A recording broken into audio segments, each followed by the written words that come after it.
5 और 66। 66 चल रहा हूँ सर। तो 66 की टेबल सुना दीजिए। तो भाई की ज्ञान मस्ती तो आपने देख ही ली होगी रील्स पे, ज्ञान मस्ती कर रहा भाई। तो भाई एक ये वीडियो है जो आजकल सरफेस हो रहा है इंटरव्यू फाइल्स करके, तो भाई इसी के ऊपर आज हम रिएक्शन देंगे कि भाई ये क्या है और क्यों है भाई। बहुत ही अच्छी वीडियो है ये। यूपीएससी एस्पिरेंट्स के जो इंटरव्यू होते हैं उसका स्पूफ कह सकते हैं, एक तरह से ये स्पूफ है। तो भाई इसके ऊपर आज देखते हैं कि क्या है भाई, इस बंदे ने क्या ही कारनामा किया है। ठीक है, तो भाई स्टार्ट करते हैं। इसके पहले मैंने तो देखा पूरी देखी है, तो मैं आपको मेन कुछ दिखाऊंगा जिस पर मुझे हंसी आई। बाकी आप पूरी वीडियो देख सकते हो, जो जिस पे आपको हंसी आए। आपको, मुझे नहीं पता आपको किस पे हंसी आएगी, जिस पे मुझे हंसी आई वो मैं दिखाना चाहूँगा बस आपको, उस पर मैं रिएक्ट करके दिखाऊंगा आपको। जो सूरज होता है हाँ। वो दिन में निकलता है, जबकि उसकी जरूरत तो हमें रात को है। तो आपको नहीं लगता कि प्रकृति कहीं ना कहीं हमारे साथ अन्याय कर रही है? सर इसके लिए तो सोचना पड़ेगा। आप आराम से, नर्वस हो क्या आप? थोड़ा सा नर्वस। पानी पीजिए, चाय पीजिए। थोड़ी सर ड्यू मंगवा दीजिए सर। बिल्कुल सही बात है भाई, सूरज तो दिन में निकलता है लेकिन ज़रूरत तो हमें रात को है।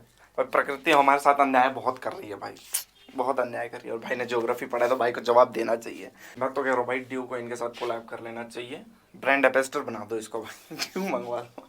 इस वीडियो में इसने 2 बार ड्यू मांग लिया भाई, 2 बार इस भाई ने। ड्यू का ब्रांड एम्बेसडर है भाई ये, इसको ड्यू बहुत पसंद है। आगे देखते चलो। सर ये मेरी ज्ञान मस्ती थी कि मैंने क्रिकेट बोला।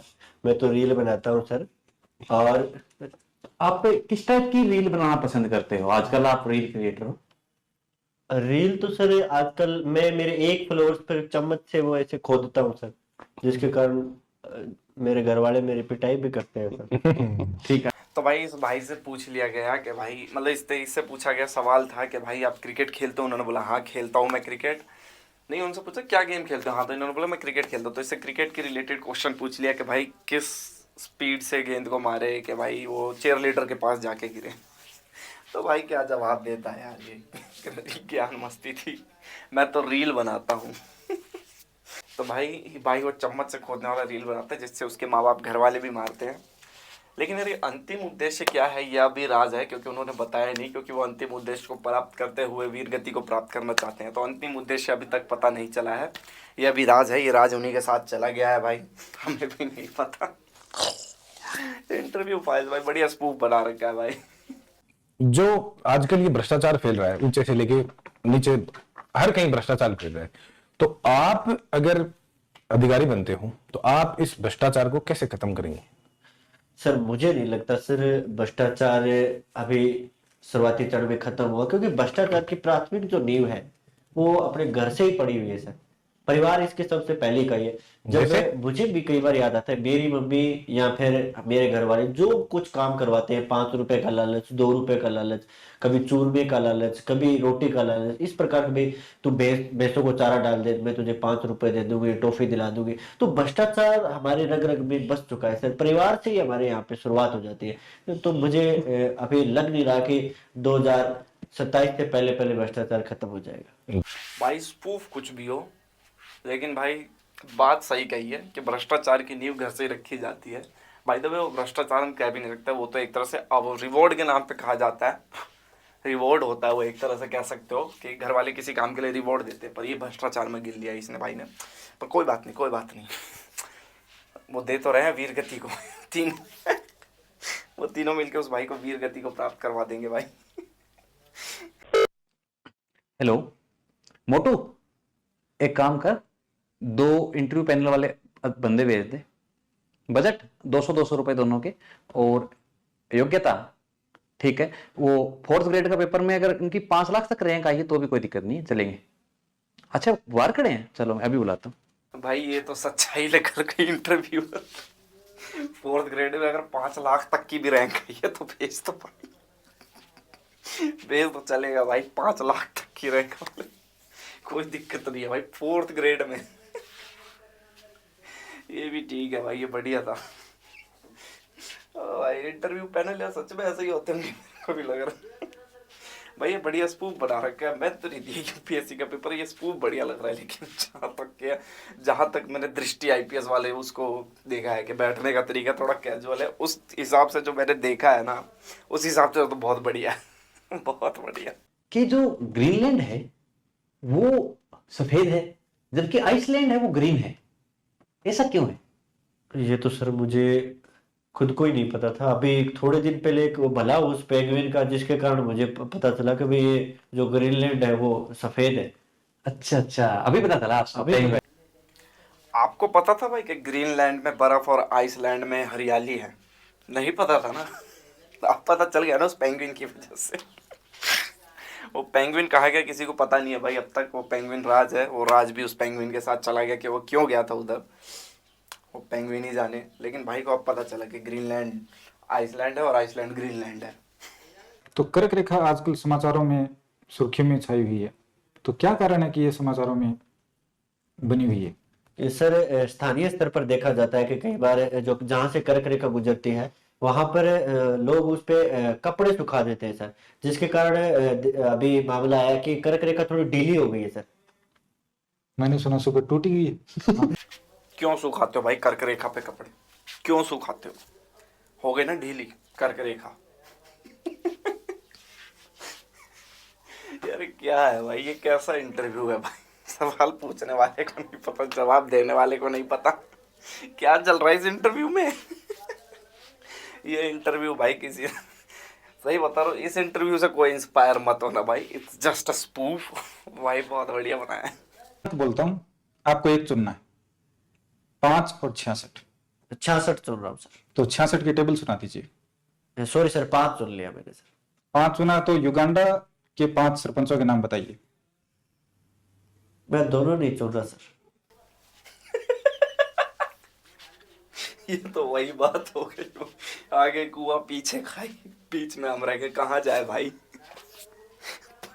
5 66 में से उसने एक सुना था भाई, टेबल तो आती नहीं थी। और 5 युगांडा के सरपंच कौन है भाई, ये तो मुझे भी नहीं पता। सर्च करता हूँ, रुको अभी देखते हैं 5 युगांडा के सरपंच। चैट जीपीटी बताएगा, रुको एक second. Who is 5 sarpanch of Uganda? देखते भाई, 5 sarpanch of Uganda. Your question is bit unclear, Uganda doesn't have system called sarpanch. भाई फिर ये क्या क्वेश्चन पूछ रहा है भाई? तो if you meant leaders in Uganda has 5 important figures, भाई ने लीडर बता दिया। वहाँ सरपंच नहीं चलते, इंडिया में ही चलते सरपंच, वहाँ नहीं चलते सरपंच। युगांडा में, इंडिया में चलते सरपंच बस। अच्छा अच्छा, गंगानगर हनुमानगढ़ के लड़कों के बारे में गेड़ी मारना उनको बड़ा पसंद है सर आजकल। जो क्या होता है ये गेड़ी मारना? गेड़ी मारना होता है शाम के समय में सर, वहाँ पे लड़के वो बाइक पर या फिर गाड़ियों में अच्छे गाने बजा के वो इधर उधर घूमते रहते हैं गलियों में। यही चीज है गेड़ी मारना सर। गंगानगर हनुमानगढ़, यहाँ के जो लड़के हैं भाई उनको गेड़ी मारना बहुत पसंद है। पर मैं बता दूँ, सिर्फ वहाँ के लड़के नहीं भाई, यहाँ के भी लड़कों को बहुत पसंद है। यहाँ के नहीं, इंडिया के हर कोने की हर लड़के को गेड़ी मारना बहुत पसंद है भाई। जिस जिस को पसंद है कमेंट में बता देना कि भाई किस किस को पसंद है गेड़ी मारना। भाई मुझे तो बहुत पसंद है। शाम होते ही ओला स्कूटर अपनी उठाता हूँ, चल देता हूँ, एक दोस्त को उठाता हूँ, वो भी चल देता है साथ में। कहाँ जाना है किसी को कुछ नहीं पता, बस चल रहे हैं। जहाँ कुछ अच्छा लगा रोक लिया, और जेब में है 10 रुपये 5 रुपये दोनों का मिला के। कल की मैं स्टोरी बताऊँ, कल मैं गया था उससे मिलने रात को 9:30 बजे। 9:30 गया था मैं, और 9 बजे 9:30 बजे उसकी वो आ रहा था। मैंने उसको उठाया बिठाया और चले गए हम सदर बाज़ार में गए। वहाँ पे मेरा मन कर गया अब जलेबी खाने का। अब 10 बजे तो भाई सब दुकानें बंद हो जाती है सदर में, ऑफ कोर्स। लेकिन क्या हुआ कि हमें दिखा कि एक शटर खुला हुआ था उस जलेबी वाले का, तो हम गए जलेबी वाले का, सरदार जलेबी जो हमारे यहाँ का फेमस है, वहाँ गए। अब वहाँ जाके मैंने क्या किया, उनसे पूछा भैया जलेबी है? उन्होंने बोला हाँ जलेबी है। तो उन्होंने पूछा कितने की चाहिए? मैंने कहा 1 पाव। तो कह रहा 1 पाव कितने का? मैंने पूछा 1 पाव कितने का? कह रहा 70 रुपये का। मैं 70? शिट मैन, जेब में तो 25 रुपये पड़े हैं, कहाँ से लाऊं 70 रुपये? तो मैंने बोला भैया मेरे पास 25 पड़े हैं। फिर मैंने उससे पूछा तेरे पास कितने पड़े? वगैरह 7 रुपये पड़े। तो दोनों का मिला के 32 रुपये पड़े थे। तो 32 रुपये का हमने बोला कि दे सकते हो तो दे दो भाई। उसने 40 रुपये का दिया हमें, हमारी गरीबी देख के। गरीब हो तुम, 40 रुपए का दे दिया भाई हमें। हमने बोला भैया 32 का चाहिए, आर यू कंफर्म ना कि हमें 40 का दे रहे हो आप? कह रहा हाँ भाई ले जा, तो कोई दिक्कत नहीं है, तेरे जैसे गरीब बहुत आते, तू ले जा कोई बात नहीं। मैंने 32 रुपये पेमेंट करी और 40 का ले आया मैं। फिर हमने खाई और घर वापस आ गए। इसे कहते हैं गेड़ी मारना। आपके वहाँ पे गेड़ी मारना किसे कहते हैं मेरे को कमेंट में बताना एक बार, ठीक है? अब ध्यान रखना इसकी तरफ, ठीक है? सर इसमें तो सर धोनी की गति तेज लग रही है, एक बार और करना सर। अब दोबारा ध्यान से सुना। सर प्रकाश की गति तेज होती है सर। मानो ना मानो भाई, ये हमारी कैटेगरी का इंटरव्यू है। लिफ्ट से आया या जीने से? जीने से। लिफ्ट से आया था लेकिन लिफ्ट टूट गई है तो अब जीने से आ रहा भाई। क्योंकि उसको नहीं पता घुटने तोड़ने का, मुझे भी नहीं पता। आपको पता है? कमेंट में बताओ। जिसको भी पता है घुटने तोड़ने का, कमेंट में बताओ भाई। अरे भाई झूठ बोलता है भाई वो। और वी आर अस भाई, अस वाइवा में बैठ के यही बोलता हूँ भाई मैं। वाइवा में बैठ के यही सेम टू सेम चीजें बोलता हूँ मैं। कोई वो नहीं है भाई, कोई चेंज ही नहीं होता। वाइवा में बैठ के सेम यही चीजें बोलता हूँ भाई। आप क्या बोलते हो वाइवा में भाई? क्या बोलते हो आप लोग वाइवा में? और देखते आगे चलो भाई। मुझे क्यों ऐसा लग रहा है कि सच में जो पैनल है वो सच का है भाई। पैसे पेमेंट किसी को नहीं मिले भाई। किसी को नहीं मिले। लेकिन भाई जब ये बता रहा था ना कि भाई अपनी पहली सैलरी का क्या करेगा, मुझे ऐसा लगा जेन्युइनली कि भाई ये सही में कुछ ना कुछ बढ़िया करेगा, जेन्युइनली। लेकिन आखिरी में जो इसने भोंट तोड़ के बताया ना भाई, वो उधार चुकाना चाहता था भाई। मैं भी सेम यही, मेरी पहली सैलरी आएगी, मैं अपने दोस्त का उधार चुकाऊंगा, जिसका उधार मेरे पास कम से कम बहुत ज़्यादा है, मैं बता नहीं सकता इतना ज़्यादा है, तो उसका उधार चुकाऊंगा पहले में। लेकिन ठीक है भाई, ये बढ़िया था भाई। बाकी आपको अगर सही लगा तो लाइक से सब्सक्राइब कर देना, और भी रिएक्शंस आते रहेंगे भाई। और कमेंट डाउन करके बताओ भाई आपको इसका कौन सा पार्ट, कौन सा जोक अच्छा लगा, और आपका भी कोई जोक हो तो कमेंट में ज़रूर बताना भाई। आपका पढ़ेगा वो कमेंट और रिप्लाई भी देगा। पीस। चलो मिलते हैं। लाइक से सब्सक्राइब कर दो यार, कर दो प्लीज़, कर दो। मुझे भी आप लोगों को फ़ैन बोलना है। लाइक से सब्सक्राइब कर दो प्लीज़ प्लीज़, मुझे भी आपको फ़ैन बोलना है। पहले ऐसे ही तो करते हैं ना, पहले लाइक से सब्सक्राइब के लिए रिक्वेस्ट करते हैं, फिर उसको फ़ैन बोलते हैं। बस तो फिर हम भी यही करेंगे, इसी पे फॉलो करो।